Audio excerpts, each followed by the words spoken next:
And I will say this too, we don't have kids. That's something interesting about us. We don't really have kids. But I will say this too, a lot of people in my church were adopting, and we've been praying about that. We just finalized the process. We are going to be adopting this year. So that's pretty cool. Yeah, pretty neat. Pretty cool.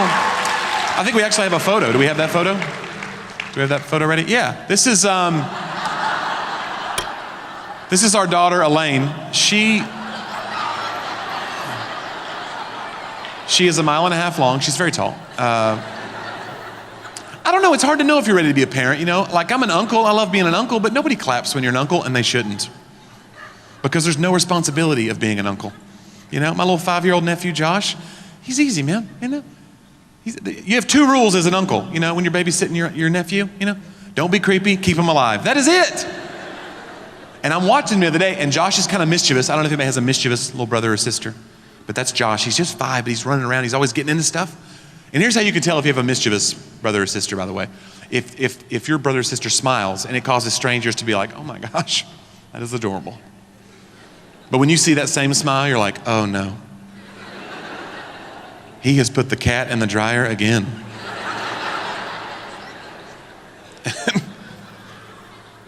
And that's Josh, man. He's always into stuff. He's getting into things, you know. The other day, I'm watching him. He's over at the house. He's playing in the yard with the neighbor kids. I'm watching him like a good uncle from the 2nd story window, having some ZQL. I look down. He's gone into my tool shed. He brings back a can of gold spray paint. I'm like, oh boy. He's waving it around for his friends. I'm like, oh boy. But it's got the child-safe lid on it. I'm feeling okay. Till one of his friends goes into his dad's tool shed, brings back a hammer. I see him motion to Josh, hit it with this. Now, if I'm a parent, I run down there and put a stop to that immediately. But I'm an uncle. So I was like, let's see what happens. You guys, he hit that can, he was instantly gold. It's amazing how fast a person can become gold.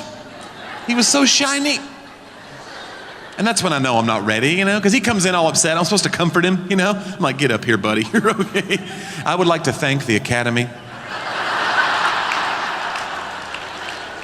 I started working, y'all, in the nursery at my church. Anybody ever work in the nursery at your church? Y'all, you got to do it.